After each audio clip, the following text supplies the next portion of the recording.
Kabarin. Kabar. Terkabar. Punya siapa? Punya saya. Ambil Bodoh. Saya tidak sebodoh Wapres. Iya, mari kita. Ya.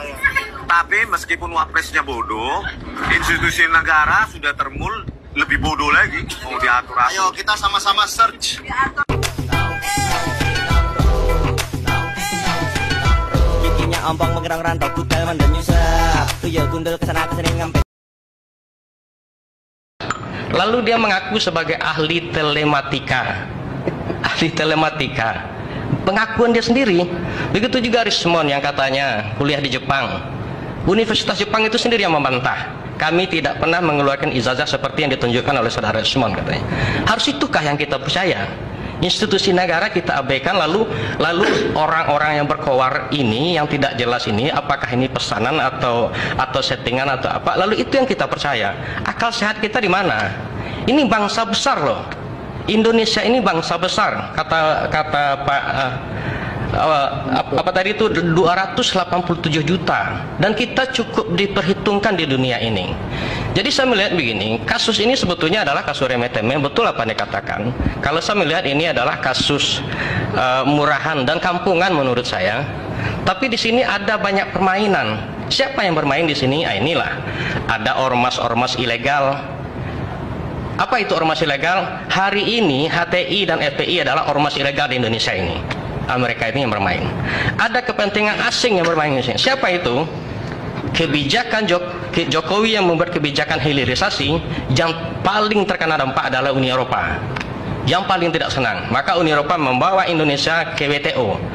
2022 Indonesia dinyatakan kalah. Jokowi tidak bergeming. Uang ini nikel punya saya katanya. Punya Indonesia katanya. Kami berhak mengatur nikel ini atas nama kepentingan negara kami.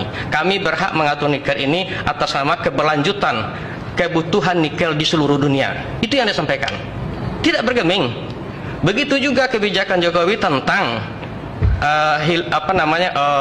ekspor, dilarang kebun-kebun sawit atau pengusaha sawit itu mengekspor dalam bentuk TBS, tandan buah segar. Alhasil apa? Hari ini TBS harganya sampai 4.000. Dulu ketika menjelang puasa dan lebaran itu sampai 400 rupiah. Kenapa? Karena itu memang mereka yang bermain.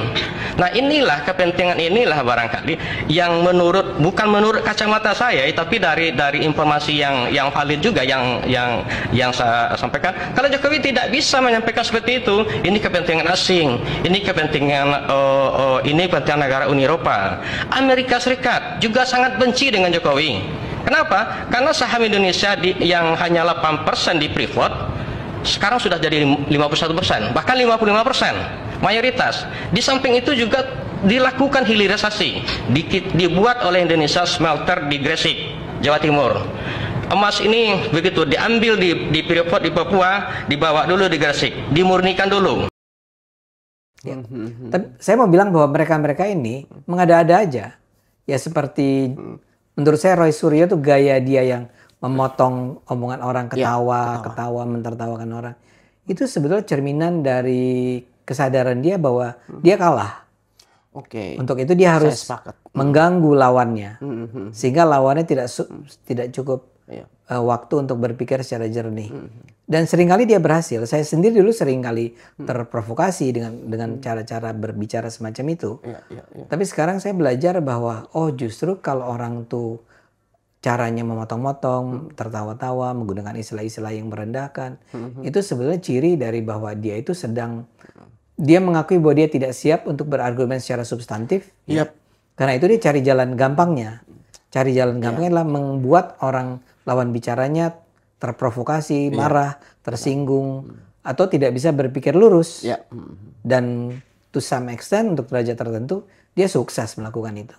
Satu hal juga kan saya melihat bahwa narasi mereka menyampaikan bahwa penelitian mereka ilmiah harus dibantah juga dengan ilmiah. Sementara apa yang mereka lakukan dalam berdiskusi dengan kita, selalu mereka lakukan seperti yang abang sampaikan tadi. Lawannya dengan tertawa, ngakak gitu. Bahkan nggak ada sesuatu yang lucu. Nggak ada yang lucu. Dan saya mau katakan bahwa Itu bukan penelitian ilmiah yang dilakukan oleh Roy dan kawan-kawan. Itu sampah. Sampah. Ya, paling tidak apa yang dilakukan oleh, saya belum baca ya karena saya tidak Sekarang mereka merasa. lagi jualan. Ya mereka lagi jualan, harganya berapa ratus ribu gitu ya. 200 sekian sampai 500 lah. Saya kepengen baca tapi saya nggak kepengen beli. Nah, saya nggak tahu caranya gimana saya bisa baca tanpa harus beli ya. Karena saya tidak ingin memberikan uang saya 250.000 misalnya pada mereka kan. Lebih baik kayak itulah ke orang-orang lain yang lebih banyak membutuhkan. Oh iya, yang lebih dalam hal ini. Tapi saya yakin dari apa yang dia sampaikan, ya misalnya yang paling gampang Tifa itu mengatakan bahwa neuroscience untuk menguji, untuk menunjukkan bahwa ijazah Pak Jokowi palsu. Bagaimana mungkin itu dilakukan? Tidak ada keterhubungan yang sangat dekat ya. Rizmon Sianipar melakukan apa? Digital forensik. Ada caranya dia bilang. Lah tapi kan Anda nggak pegang ijazahnya. Sama hal juga kemarin kan dengan Bambang Tri kan waktu di acara di salah satu TV kan Rakyat Suara ini menyampaikan, ditanya oleh Aiman bahwasanya apakah Anda pernah melihat ijazah Pak Jokowi ketika menulis buku Jokowi Undercover? Ya jawabannya guys semua sama. Jadi, Apakah ada kecurigaan bahwa antara Jokowi Undercover dengan Jokowi White Paper ini satu kesatuan yang artinya dilanjutkan? Itu yang saya selalu tanyakan. Apakah mereka itu adalah orang-orang yang berdiri sendiri-sendiri? Ya. Ada Roy Suryo, ada Ray Rangkuti, ada Refli Harun, ada Rizmon Sianipar, sekarang ada Subhan, ada Tifa, ada Itu sebetulnya satu grup atau masing-masing orang itu punya bohirnya masing-masing dan kemudian karena punya kepentingan yang sama yaitu menjatuhkan Jokowi dan Gibran, mereka bersatu. Itu yang saya katakan. We never know sekarang. Iya, benar. Dan saya nggak mau terlalu berspekulasi terlalu jauh, tapi saya yakin mereka ini tidak bekerja tanpa ada bosnya gitu loh. Ya pasti. Ya, walaupun di media mereka mengatakan, oh kami nggak ada bohong dan sebagainya. Mana ada penipu harus jujur kan itu. Ya. Satu lagi nih Abang, dengan setelah Bambang Tri bebas, dalam hal ini kan dia dalam pembebasan bersyarat, PB. Yang dalam hal ini dia harus mendapatkan pengawasan ataupun pembinaan. Dan ya dalam undang-undang sudah mengatur 2/3 dari masa tahanannya. Dan dalam masa-masa itu kan dia harus membenah diri gitu. Tidak boleh mengulangi hal yang sama. Tapi kemarin terjadi sedikit viral ya di televisi iNews itu, dan dia dihadirkan di sana dan memberikan kesaksian yang tidak ingin lepas dari yang sudah menjadi jurisprudensinya itu. Bahkan bersaksi lagi dengan keraguan dia ataupun tuduhan dia sebelumnya sudah menjebloskan dia ke penjara. Kira-kira apa Abang melihat mungkin ke Bambang Tri ini akan terseret juga bersama RRT ini? Karena udah masuk juga.